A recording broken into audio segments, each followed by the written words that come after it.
इलाहाबाद के कुंभ के मेले में हजारों की भीड़ में मुन्ना मुन्ना कहते एक विधवा बूढ़ी औरत पागलों की तरह इधर उधर दौड़े जा रही थी। वहां उसकी सुनने वाला कौन था? भीड़ और शोर में मानो उसकी आवाज कहीं गुम हो जा रही थी।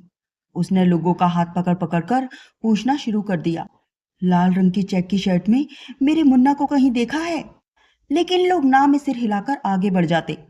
किसी को संगम में नहाकर पुण्य कमाने थे, तो किसी को अपने किए पापों का कर्ज स्नान करके एक झटके में उतारना था। लेकिन उस माँ को यकीन था, हजारों की इस भीड़ में कोई उसकी ये आवाज सुने या ना सुने, पर उसका बेटा जरूर सुन लेगा। वो भी तो कहीं मामा कहता घूम रहा होगा। शायद वो ही अपने बेटे की आवाज सुन ले। अब तो सूरज भी डूबने को था। थक हार के वो बूढ़ी औरत एक किनारे बैठ गई। जैसे जैसे दिन की रोशनी कम होती जा रही थी, उसकी हिम्मत भी टूटती जा रही थी। एक बार फिर उसने जमीन का सहारा लेकर उठने की कोशिश की। एक साधु ने उस बूढ़ी औरत को हाथ देकर उठाया। वो एक बार फिर से अपनी पूरी ताकत लगाकर मुन्ना मुन्ना पुकारने लगी। बचपन में तो मेरी आहट सुनते ही मेरा मुन्ना भागा चला आता था। आज इस भीड़ में कहाँ खो गया मेरा मुन्ना? मेरा मुन्ना ठीक तो होगा? कहीं कुछ हो तो नहीं गया? अनगिनत सवाल उस माँ को परेशान कर रहे थे। क्या हुआ अम्मा? एक आदमी ने परेशान सी नजर आ रही उस माँ से पूछा। मेरा मुन्ना मुझसे बिछड़ गया है। उसकी उम्र कितनी है? 45 साल। तो आप घबराओ मत, वो मिल जाएगा। आप दाएं जाना, वहां पुलिस कैंप लगा होगा, उन्हें बता देना। वो आपके बेटे का नाम लाउड स्पीकर पर बुलवा देंगे। मेरा बेटा मुझे मिल जाएगा। ये बुदबुदाते हुए वो माँ पुलिस कैंप की ओर तेजी से अपने कदम बढ़ाने लगी। मेले की भीड़ भाड़ में मानो उसे दिशा का कोई भान ही नहीं रहा। किसी तरह लोगों से पूछ पूछ कर वो कैंप तक पहुंची। मेरा बेटा खो गया है, हाँफते हुए उसने कहा। उसका शरीर ऐसे कांप रहा था जैसे सूखे पत्ते को जरा सी हवा हिला देती है। बैठो अम्मा, पहले थोड़ा पानी पी लो, एक पुलिस वाले ने कहा। उस बूढ़ी औरत ने पानी पिया, तेज सांस भरी और बोली, बेटा मेरे बच्चे को ढूंढ दो, इस भीड़ में कहीं खो गया है। अपने बेटे का नाम और उम्र बताओ अम्मा। कितनी देर पहले खोया? बेटा उसका नाम मुकुल है, पर घर में सब उसे मुन्ना बुलाते हैं। 45 साल का है मेरा बच्चा। कितनी देर पहले गुम हो गया ये तो नहीं बता सकती। करीब 3 घंटे हुए होंगे। मुझे खड़ा करके कुछ सामान लेने गया था, पर लौट कर वापस नहीं आया। मेरे बेटे से मुझे मिलाए दो बचवा। जो पुलिस वाला सारी जानकारी लिख रहा था और जो उसके पास खड़ा था, दोनों ने एक दूसरे को आंखों ही आंखों में कुछ कहा जिसे वो बूढ़ी औरत समझ नहीं पाई। अम्मा कौन से गांव से हो? ललितपुर के पास बमरौला गांव। ठीक है अम्मा, आप बैठ जाओ, हम भोपू पर बोल देते हैं, तुम्हारा बच्चा आ जाएगा। लाउड स्पीकर से अनाउंस किया गया। बमरौला गांव के मुकुल की माँ उसका कैंप नंबर 5 में इंतजार कर रही है। जहां भी हो जल्दी आए। कई बार ऐसी घोषणा की गई। वो बूढ़ी औरत कैंप में बैठकर इंतजार करने लगी। 1 डेढ़ घंटा और बीत गया, लेकिन उसका बेटा नहीं आया। दोनों पुलिस वाले कैंप के बाहर खड़े थे। वो चिंतित अम्मा उनसे कुछ पूछने के लिए गई। वो आपस में बात कर रहे थे। उन्हें आभास ही नहीं हुआ कि वो अम्मा उनके पीछे खड़ी है। उनकी बातें सुनकर उसका दिल बैठ गया और बिना कुछ पूछे वो कैंप में आकर बैठ गई। नहीं, मेरा लल्ला ऐसा नहीं कर सकता, जो बचपन में हमेशा मेरी उंगली पकड़े रहता था। कहीं मेले की भीड़ में वो खो न जाए। वो मुझे इस भीड़ में अकेला छोड़कर नहीं जा सकता। जहां उसका दिल उसे ऐसी दिलासा दे रहा था, वहीं उसका दिमाग कुछ और कह रहा था। मुझे क्यों नहीं समझ में आया, जो बेटा पिछले 6 महीने से मेरा एक चश्मा भी नहीं बनवा पा रहा है, वो अचानक कुंभ के मेले में मुझे क्यों ले आया? मेरे जाते समय मेरी बहू खुश क्यों थी? उससे तो देर सबेर कभी भूख लग जाए तो खाना मांगने में भी डर लगता था। जिस रसोई की कभी मैं मालकिन थी, अब उस रसोई में से खाना पूछ कर खाना पड़ता है। मुझे क्यों समझ नहीं आया कि अचानक बेटे बहू को मेरा ख्याल कैसे आ गया। उसके घर छोड़ते जाते समय बहू और बेटे का हंसता हुआ चेहरा उसे याद आ गया। उसकी आंखें छलक पड़ी। शाम के 7 बज गए थे। दिल फिर भी मानने को तैयार नहीं था कि उसका बेटा उसे ऐसे छोड़कर जा सकता है। जैसे जैसे समय बीत रहा था, दिल पर दिमाग हावी होता जा रहा था। मुन्ना के बापू के जाने के बाद मैंने घर बेटे के नाम कर दिया था, तो क्या गलत किया था? उसी का तो घर है। लेकिन उसकी माँ उसके लिए पराई कब हो गई? किसी दूसरे की बेटी को क्या दोष दूं, जब अपना बेटा ही माँ को बोझ समझ ले। किस्मत से हारी थकी बेहाल उस बूढ़ी औरत को समझ ही नहीं आ रहा था कि अब करे तो क्या करे। पुलिस वालों ने अपने लिए चाय मंगाई और एक चाय उसे भी दी। तभी एक लड़का आया। पुलिस वाले उसे राधे नाम से बुला रहे थे। उसकी नजर उस वृद्धा पर नहीं पड़ी थी। आज भी कोई बेटा अपने माँ या बाप को छोड़कर गया है क्या परिहास जी? पुलिस वालों ने उस वृद्धा की ओर इशारा कर दिया। अम्मा, परेशान ना हो आप। मेरा नाम राधे है। मैं आश्रय नाम से बुजुर्ग लोगों के लिए घर चला रहा हूँ। आप वहां चल सकती हैं। धन्यवाद बेटा, लेकिन जब मेरे बेटे ने ही मुझे पराया कर दिया, तो अब तुम पर मैं बोझ नहीं बनना चाहती।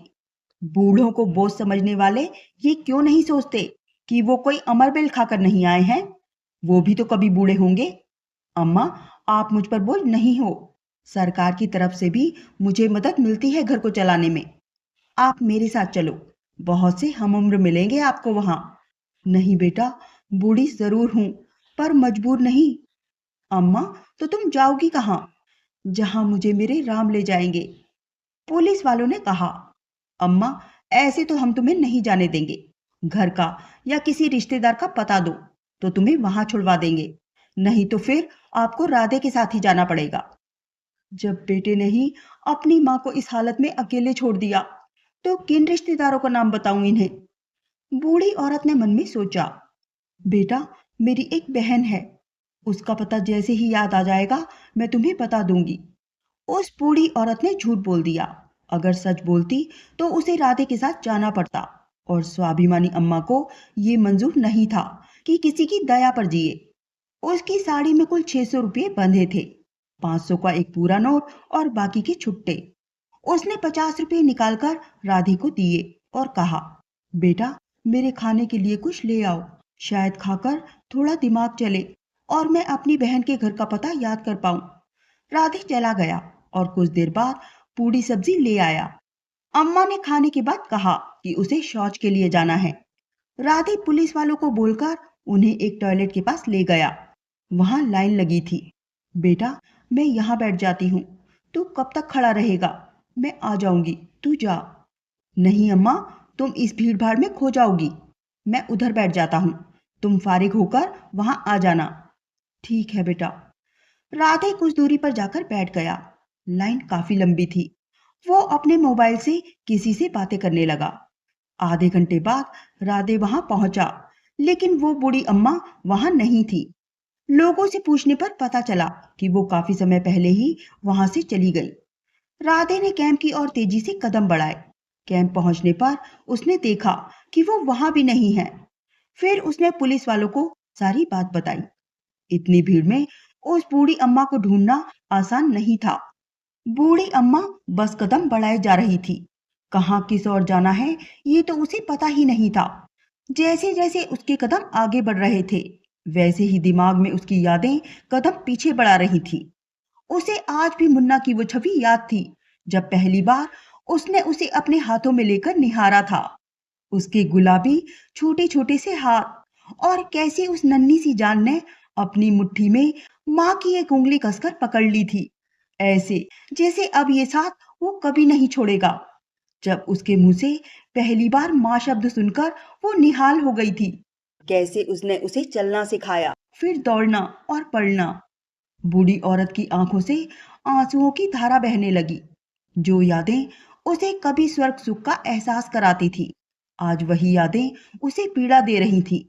मेरा मुन्ना आज इतना बड़ा हो गया कि अब उसे माँ की जरूरत ही नहीं रही। अपने अतीत और वर्तमान में उलझी हुई वो भीड़ भाड़ से काफी दूर निकल आई थी। अब पैर भी साथ नहीं दे रहे थे। सड़क के किनारे एक बड़ा सा पत्थर था। वो जाकर उस पर बैठ गई। ये पत्थर भी हारे थके लोगों को कितना सुकून देता है। फिर क्यों लोग इंसानों को पत्थर दिल बोलते हैं? करीब 10 मिनट सुस्ता के वो फिर अनजानी मंजिल की ओर कदम बढ़ाने लगी। रात के करीब 8 बज रहे थे। उसे कहीं दूर से मंदिर की घंटियों की आवाज आ रही थी। अपने आप ही उसके कदम उस ओर बढ़ चले। अब मेरे प्रभु ही मेरी नैया पार लगाएंगे। इस दृढ़ निश्चय ने उसे एक नई ऊर्जा से भर दिया।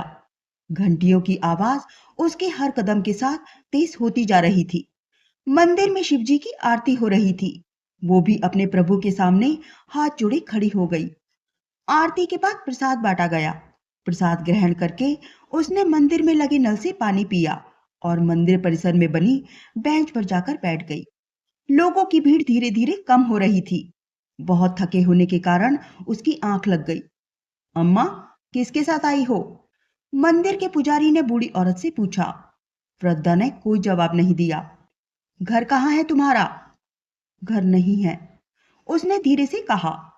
तो फिर कहाँ जाओगी? जहां मेरे प्रभु ले जाएंगे। कौन जात से हो? पंडित हो क्या? कायस्थ। अम्मा, यहां तो ऐसे नहीं रह पाओगी तुम। अगर पंडित होती तो क्या रह जाने देते? यहाँ पहले एक पंडिताइन थी जिसे कई लोग दान देने आते थे।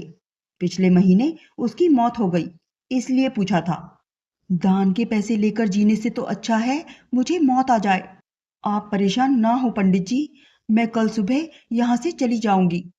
मंदिर के पीछे मेरा घर है। मेरा पूरा परिवार मेरे साथ रहता है।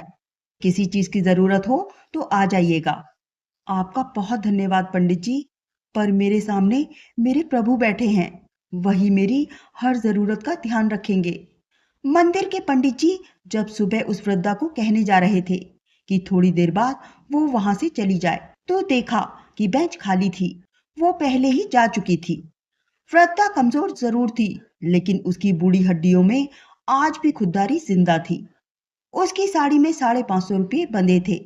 उसने उसमें से 10 रुपये का नोट निकालकर एक चाय वाले को दिए, जो साइकिल पर चाय बेच रहा था। सड़क पर कम ही लोग थे। अम्मा, चाय के साथ बन पाप भी दूं क्या? कितने का है? 5 रुपये की चाय और 5 का बन। ठीक है बेटा, दे दो। अम्मा एक हाथ में प्लास्टिक के कप में चाय लिए और दूसरे हाथ में बन लिए कोई साफ सुथरी जगह देखने लगी जहां बैठकर वो खा सके। शायद चाय वाला समझ गया कि बूढ़ी अम्मा क्या देख रही हैं। उसने कहा, अम्मा, यहाँ से 10 कदम की दूरी पर एक बगीचा है, वहां बैठकर आराम से चाय पीना। बोलो तो मैं वहां छोड़ दूं? बेटे ने तो पहले ही छोड़ दिया, अब तुम मत छोड़ो। अम्मा बुदबुदाई। नहीं बेटा, मैं चली जाऊंगी, भगवान तुम्हें खुश रखे। अम्मा अपनी चाय का कप लिए बगीचे में पहुंची। दोनों हाथों में सामान था और बगीचे में घूमने वाला दरवाजा, वो भी इतना भारी कि पैर से हिलाना मुश्किल। लोग मॉर्निंग वॉक के लिए एक के बाद एक दरवाजा खोलकर अंदर आते जा रहे थे और वो बूढ़ी अम्मा वहीं एक तरफ खड़ी थी। ट्रैक सूट पहने एक लड़की दौड़ते हुए आई। कानों में उसने ईयरफोन लगा रखे थे। उसने उस बूढ़ी को देखकर स्माइल दी और पहले उनके लिए वो दरवाजा घुमा दिया। अम्मा ने उसे आशीर्वाद दिया और आगे बढ़ गई। एक खाली पड़ी बेंच पर बैठकर वो चाय पीने लगी। चाय ठंडी हो गई थी, लेकिन पाव में डुबोकर अच्छी लग रही थी। बिना खाना खाए सोने के बाद कुछ मिल जाए तो वो ही बहुत हो जाता है। चाय पीने के बाद वो लोगों को देखने लगी। सब कानों में तार डाले चल रहे थे तो कोई दौड़ रहा था, लेकिन एक दूसरे से बातें नहीं कर रहे थे। अम्मा सोचने लगी, गांव में तो कोई एक दूसरे से बिना राम राम कहे नहीं जाता, हाल चाल तो पूछ ही लेते हैं। शहर के लोग कितना बदल गए हैं। एक ही दुनिया में, एक ही रास्ते पर सबकी अलग अलग अपनी दुनिया चल रही है। एक दूसरे से ना बोलकर उससे बोल रहे हैं जो उनके सामने है ही नहीं। तभी उसका ध्यान पास के पेड़ पर मौजूद पंछियों के स्वर ने खींचा। घोंसले में 2 बच्चे थे और शायद उन्हें उड़ना सिखाने के लिए चिड़वा और चिड़ी बारी बारी अपने पंख फैलाए आसमान में उड़ जाते, फिर वापस लौटकर अपनी ही भाषा में बच्चों को कुछ बोलते, जैसे कह रहे हों, देखो अब ऐसे ही उड़ना है तुम्हें। अब उड़ने की बारी बच्चों की थी। एक बच्चे को माँ ने घोंसले से धक्का दिया। वो बच्चा नीचे गिरने लगा। फिर उसे माँ का सबक याद आया और अपने पंख फैलाकर फड़फड़ाने लगा। जमीन पर गिरने के पहले ही उसने खुद को संभाल लिया और उड़ना सीख लिया। बच्चे के माँ और पिता खुशी से चहचहा उठे। अब दूसरे बच्चे की बारी थी। माँ ने एक बार फिर उसे उड़ने का डेमो दिया। अब तो उसका नन्हा भाई भी उसे सिखाने और उसका डर निकालने की कोशिश कर रहा था। अपने भाई का हौसला बढ़ाने के लिए वो एक बार फिर उड़ने को तैयार हो गया। दोनों भाइयों ने साथ में घोंसले से छलांग लगाई, पर छोटा भाई कुछ ही सेकंड में जमीन पर गिर गया। माता पिता उस नन्ही सी जान को एक बार फिर उत्साहित करने के लिए घोंसला छोड़कर उसके पास बैठ गए। भाई ने भी कोशिश की, लेकिन कुछ देर बाद वो हवा में अपने पंख फैलाकर उड़ गया, नया नया उड़ना जो सीखा था। माँ बाप अभी भी अपने कमजोर बच्चे के पास बैठे थे और उसे जीवन से लड़ने की ट्रेनिंग दे रहे थे। बहुत कोशिशों के बाद उसने छोटी सी उड़ान भरी और फिर नीचे आ गया। लेकिन इस छोटी सी उड़ान ने उसे इस बात का एहसास करा दिया कि वो उड़ सकता है। उसने फिर कोशिश की, तब तक करता रहा जब तक उड़ना नहीं सीख लिया। चिड़वा और चिड़ी अपने घोंसले में जाकर बैठ गए और बच्चों को उड़ता देखकर आनंदित होने लगे। बच्चों ने फिर से घोंसले में आने की कोशिश की तो उन्होंने मना कर दिया, मानो कह रहे हों, अब तुम्हें हमने काबिल बना दिया है, अब अपनी देखभाल खुद करो। अम्मा सोचने लगी, हम भी तो ऐसे ही अपने बच्चों को अपने सारे हुनर सिखाते हैं, लेकिन इन पक्षियों से एक बात हमें भी सीखनी चाहिए कि बच्चों को काबिल बनाना हमारा फर्ज है, लेकिन बच्चों को ना खुद पर आश्रित रहने दें और ना बच्चों पर आश्रित रहें। काश ये सीख मैंने पहले सीख ली होती। धीरे धीरे पार्क में मॉर्निंग वॉक करने वाले लोगों की भीड़ कम होने लगी। अम्मा सोच रही थी कि अब वो कहाँ जाए। कोई मंजिल होती तो दूसरों की तरह वो भी उस पर चल देती। कुछ सोचकर वो उठी, सूर्य देव को नमस्कार किया, आंख बंद करके अपने प्रभु को याद किया और अपनी मंजिल किस्मत पर छोड़कर बस कदम आगे बढ़ाने लगी।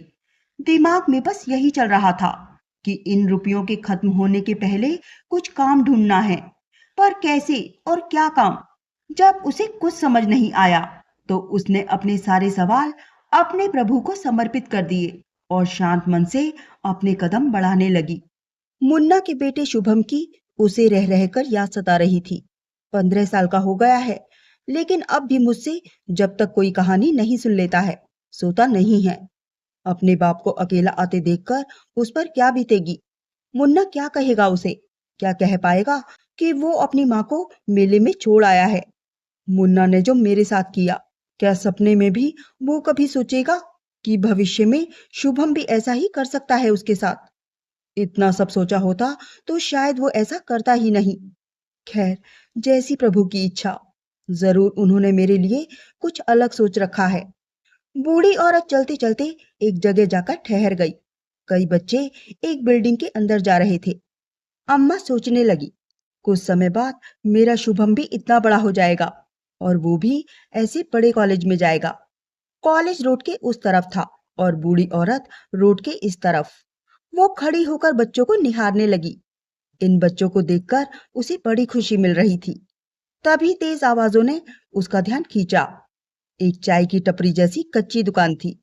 उस पर एक स्टोव था। दुकान के अंदर एक आदमी खड़ा था जिससे कई लड़के बातें कर रहे थे। क्या पांडे जी, कितना इंतजार करवाइएगा पराठे के लिए? 10 मिनट से तो खड़े हैं। बस आने वाला होगा परमेश्वर। इस नालायक को भी धंधे के वक्त ही उल जुलूल काम याद आते हैं। 2 मिनट की कहकर गया था, अब तक नहीं आया। इस बार तो काम से निकाल ही दूंगा। मेरे गांव का है, वरना कब का नौकरी से निकाल दिया होता। अरे पांडे जी, 10 मिनट बाद लेक्चर शुरू हो जाएगा। अच्छा ऐसा करो, एक चाय और टोस्ट ही दे दो। बूढ़ी औरत उस दुकान वाले के पास गई और बोली, आप कहें तो मैं पराठा बना दूं इन बच्चों के लिए। अरे, आप क्यों बनाएंगी? इन बच्चों को खिलाकर अच्छा लगेगा मुझे। चिंता मत करो, तुमसे कुछ नहीं लूंगी। बूढ़ी अम्मा के लिए 4-5 पराठे बनाना तो मामूली सा काम था। जिंदगी भर खाना ही तो बनाया था और उनके हाथ का स्वाद ऐसा कि पूरे गांव में उनकी तारीफ होती थी। उन्होंने पराठे बनाकर बच्चों को खिलाए। आज के पराठे बच्चों को कुछ अलग ही मजा दे रहे थे। वाह, क्या पराठे बनाए हैं अम्मा, मजा आ गया। हर रोज पांडे जी को लड़कों की बातें सुननी पड़ती थी। कभी पराठा कच्चा तो कभी जला हुआ। बच्चों के मुंह से तारीफ सुनकर आज उनका सीना गर्व से चौड़ा हो गया। थोड़ी देर में परमेश्वर भी आ गया। ये क्या, मैं गया और किसी और को काम पर रख लिया? ये तुमने सही नहीं किया पांडे जी। बिना पूरी बात समझे परमेश्वर बिगड़ गया। पांडे फिर कहाँ चुप रहने वाले थे। हाँ, रख लिया। मेरी दुकान है और मेरी मर्जी। तू साले क्या करेगा? मेरे गांव का नहीं होता तो कब का निकाल बाहर किया होता। अरे क्यों लड़ रहे हो बेटा? किसी ने तुम्हारी नौकरी नहीं ली। मैं चली, तुम करो अपनी नौकरी। अम्मा जाने लगी तो पांडे जी ने अम्मा को रोका। अम्मा, तुम काम करोगी? बेटा, काम तो मुझे चाहिए, लेकिन किसी का काम छीनकर नहीं। काम का क्या लोगी अम्मा? जितने में स्वाभिमान से जी सकूं। तुम्हारा घर कहाँ है? जब से घर छोड़ा है तब से तो अब पूरा संसार ही मेरा घर है। अम्मा, तुम यहाँ काम करो, रात में यहीं सो भी सकती हो। गद्दे का इंतजाम मैं कर दूंगा। महीने का 5,000 दूंगा, रहना खाना मुफ्त। परमेश्वर, तुझे मैं आखिरी मौका दे रहा हूं। तू अम्मा की मदद करेगा। पराठे वो बनाएगी। सब्जी बाजार से लाना, उबालना, मसाला बनाना और आटा गूंदना तेरे जिम्मे, और पराठे बनाना अम्मा के। समझ आई बात? बेमन से परमेश्वर ने हाँ कह दिया, जैसे किसी ने उससे उसकी गद्दी छीन ली हो। आज अम्मा के पराठे की शायद कॉलेज के अंदर ज्यादा ही तारीफ हो गई। लेक्चर के बाद काफी लड़के पराठा खाने आने लगे। अम्मा ने जो काम शुरू किया तो फिर दोपहर 3 बजे जाकर ही उन्हें विश्राम मिला। आज पांडे जी बहुत खुश थे। पूरे दिन की आमदनी कुछ ही घंटों में निकल आई थी। अम्मा, अब तुम भी कुछ खा लो। अम्मा ने कुछ और पराठे बनाकर परमेश्वर और पांडे जी को भी खाने को दिए और फिर खुद खाने बैठ गई और मन ही मन ईश्वर को धन्यवाद दिया। उसने कभी जिंदगी में सोचा भी नहीं था कि वो कभी खुद कमाएगी। अपनी कमाई की रोटी खाना कितना सुकून देता है, आज उसे पता चल रहा था। पांडे जी ने शाम को एक गद्दे का इंतजाम कर दिया ताकि दुकान में ही अम्मा सो सके। परमेश्वर, कल ठीक समय पर आकर अम्मा की मदद करना, वरना समझ ले कल तेरा आखिरी दिन होगा। क्या आप बार बार धमकियाते रहते हो हमें? अबे धमकी नहीं है, ये आखिरी चेतावनी है, समझा? शाम 8 बजे पांडे जी और परमेश्वर निकल गए। रह गई अकेली अम्मा। सुबह ये जगह जो बच्चों से गुलजार थी अब सुनसान सी पड़ी थी। इंसान जब अकेला होता है तो उसे अपनों की यादें अपनी ओर खींच ही लेती हैं। अम्मा भी उन यादों में खींची चली जा रही थी। कहते भी हैं, मूल से ज्यादा सूद प्यारा होता है। उन्हें शुभम की बहुत याद सता रही थी। यही वो समय होता था जब वो अम्मा से कहता, आज कोई नई कहानी सुनाओ, और अपने स्कूल की सारे दिन की दिनचर्या बताता। किससे झगड़ा किया, किस टीचर ने तारीफ की, तो किसने आज क्लास के बाहर खड़ा किया। अम्मा शुभम की खास दोस्त थी, जिनसे वो कुछ भी नहीं छुपाता था। शुभम जानता था कि उसकी माँ अम्मा को पसंद नहीं करती, इसलिए अपनी पॉकेट मनी में से वो अपनी प्रिय अम्मा के लिए चीजें लाता रहता। अम्मा को भी इस उम्र में इमली की खट्टी मीठी गोलियां बड़ी पसंद थी और मोतीचूर के लड्डू। बाहर आंगन में उनकी खटिया डली रहती थी और स्कूल से आकर शुभम अपना बैग खटिया के नीचे रखकर पहले अपनी अम्मा के पास जाता और अम्मा उसका माथा चूमकर कहती, आज मेरे बेटे ने क्या कारनामे किए। और फिर शुरू हो जाती शुभम की कभी खत्म ना होने वाली बातें। और मौका देखकर वो चुपके से अम्मा के हाथ में कभी लड्डू थमा देता तो कभी उनकी प्रिय इमली की खट्टी मीठी गोली। गद्दे पर लेटी अम्मा अपने पोते को याद कर आंसू बहा रही थी। सोच रही थी कि शुभम कैसे रह रहा होगा उनके बिना। अब तक तो मुन्ना घर पहुंच चुका होगा। क्या कहा होगा उसने?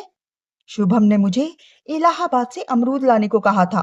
बेचारा, जाने अब कब उसकी ये फरमाइश पूरी कर पाऊंगी, कर भी पाऊंगी या नहीं। सोचते सोचते रात के करीब 2 बज गए। अम्मा ने सोचा अब थोड़ा सो लेती हूँ, फिर सुबह से मेहनत करनी है। नींद पूरी नहीं होगी तो काम भी ठीक से नहीं कर पाऊंगी। लेकिन सोचने से ही नींद आ जाए तो क्या बात होती। नींद अम्मा की आंखों से कोसों दूर थी। बेटे के लिए माँ एक सामान भी हो सकती है, जिसकी एक मुद्दत होती है, जैसे मुद्दत पूरी होने पर सामान को फेंक दिया जाता है। आज वो खुद को वैसा ही महसूस कर रही थी। सुबह 7 बजे जब परमेश्वर आया तो अम्मा जाग रही थी। क्या अम्मा, नई जगह नींद नहीं आई क्या? अम्मा मुस्कुरा दी, क्योंकि कुछ सवालों के जवाब नहीं होते। अम्मा, मैं सब्जी ले आया हूँ। आलू उबलने के लिए चढ़ा रहा हूँ। उसके बाद आटा गूंदूंगा। और कोई काम हो तो बता देना।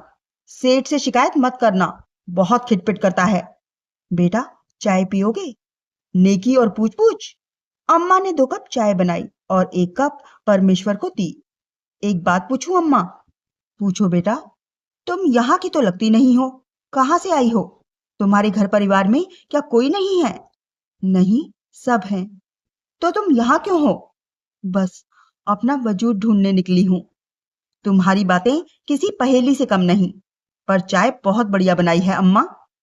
चाय पीने के बाद दोनों खाने की तैयारी करने लगे। 9 बजे से दुकान पर बच्चों की चहल पहल शुरू हो गई। कल वाले बच्चे कुछ और नए बच्चों के साथ लौट आए थे। अम्मा, कल जैसे ही मजेदार 2 आलू के पराठे बना दो। किसी ने कहा गोभी के, तो किसी ने मूली के। अम्मा बड़ी तन्मयता और प्रेम से बच्चों के लिए पराठे बनाने लगी, जैसे घर आए किसी मेहमान के लिए कोई बनाता है। आज तो चटनी भी अम्मा ने बनाई थी, तो बच्चों को कुछ ज्यादा ही स्वाद आ रहा था। इस काम के रूप में अम्मा को जैसे जीने का सहारा मिल गया था, और इन बच्चों की हंसी व खिलखिलाहट में वो अपना दुख भूल जाती। धीरे धीरे वो बच्चों को उनके नाम से जानने लगी। सिगरेट पीते बच्चों को बड़े अधिकार से अब अम्मा टोक भी देती। बच्चे भी अम्मा का बड़ा सम्मान करने लगे थे, इसलिए सिगरेट कहीं और पीने के बाद ही पराठे खाने जाते। पांडे जी अपनी बढ़ती बिक्री से बहुत खुश थे। अम्मा को अब काम ज्यादा करना पड़ता था, पर इस काम की वजह से ही वो शुभम की याद से आजाद रह पाती थी। अम्मा खाना बनाने में इतनी एक्सपर्ट थी कि पराठे बनाते बनाते बच्चों से बातें भी करती रहती। बच्चों की बातें सुन सुनकर उनका ज्ञान भी बढ़ रहा था। नोटबंदी की बात हो या अमेरिका में ट्रंप द्वारा लिया गया कोई नया फैसला, अम्मा बहुत गौर से बच्चों की बातें सुनती थी। हर दिन अम्मा को कुछ नया सीखने को मिलता, लेकिन हर रात अब भी ठीक वैसी ही होती। अम्मा जैसे ही अकेली होती, मोह के धागे उन्हें फिर अपनी ओर खींचने लगते। ऐसे ही होते हैं ना मोह के धागे, देखने में बहुत नाजुक, लेकिन इतने मजबूत कि टूटते ही नहीं। टूट भी जाएं तो लगता है कि गांठ बांधकर फिर 2 अलग हुए धागों को एक कर दें। अम्मा का तकिया रोज रात को आंसुओं से भीग जाता। अब ये उनकी दिनचर्या का ही हिस्सा था। अपनी इन्हीं यादों के जरिए ही तो वो अपने परिवार से जुड़ी हुई थी। कई महीने हो गए थे। पांडे जी का बिजनेस तेजी से तरक्की कर रहा था, लेकिन मुनाफे के इस हिस्से को वो बांटने को तैयार नहीं थे, जिससे परमेश्वर अक्सर उखड़ा रहता। अम्मा, तुम बोलती क्यों नहीं? अब काम काफी बढ़ गया है और सेठ तनख्वाह बढ़ाने को तैयार ही नहीं। पहले बोलते थे कि आमदनी ही नहीं होती तो पैसे क्या खाक बढ़ाऊं, और अब जब काम अच्छा चल रहा है तो भी पैसे देने को तैयार नहीं। बेटा, मुझे आए 6 महीने हुए हैं और जितना मिल रहा है वो भी बच ही जाता है, तो मैं क्या बोलूं? पर आज तुम्हारे लिए बात करके देखती हूँ। बच्चों ने अम्मा का बैंक में अकाउंट खुलवा दिया था। अम्मा बच्चों को ही पैसे दे देती थी बैंक में जमा करवाने के लिए। एटीएम कार्ड भी था उनके पास, जिसका इस्तेमाल उन्होंने अब तक नहीं सीखा था। जरूरत ही नहीं पड़ी थी।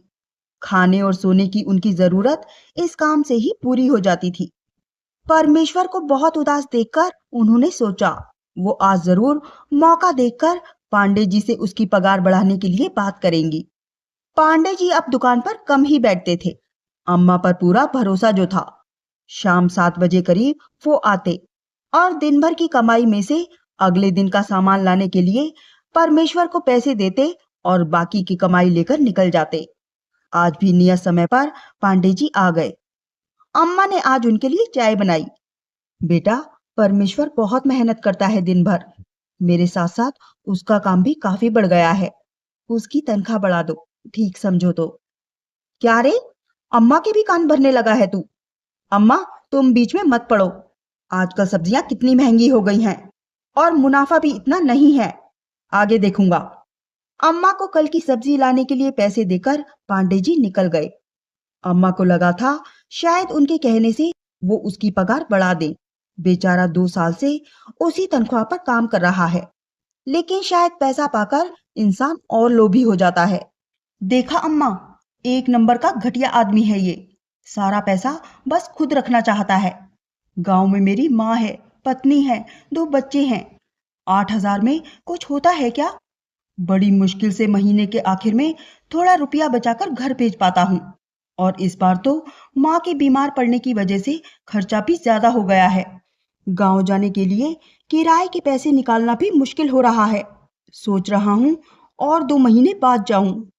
बेटा, पैसा चाहिए तो मुझसे ले लो, बैंक में बेकार पड़ा है। अम्मा, आपसे पैसे लेना अलग बात है और अपने हक का पैसा लेना अलग। 2 साल से उसी तनख्वाह में काम कर रहा हूँ। अब यहाँ मन नहीं लगता। बेटा धैर्य रखो, आगे अच्छा होगा।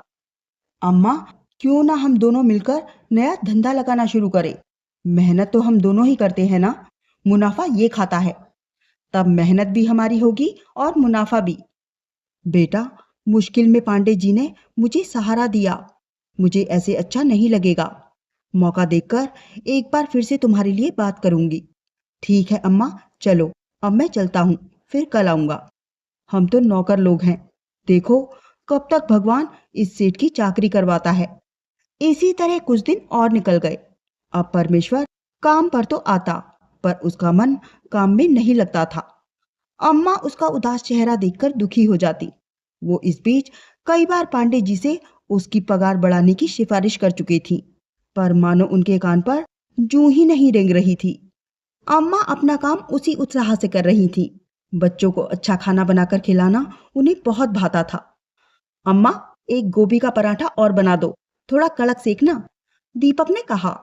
हाँ, मुझे मालूम है तुम्हें कड़क और मनीष को मुलायम पराठे पसंद हैं, अम्मा ने मुस्कुराते हुए कहा। पराठे बनाते बनाते अम्मा की नजर पास खड़े एक बच्चे पर पड़ी।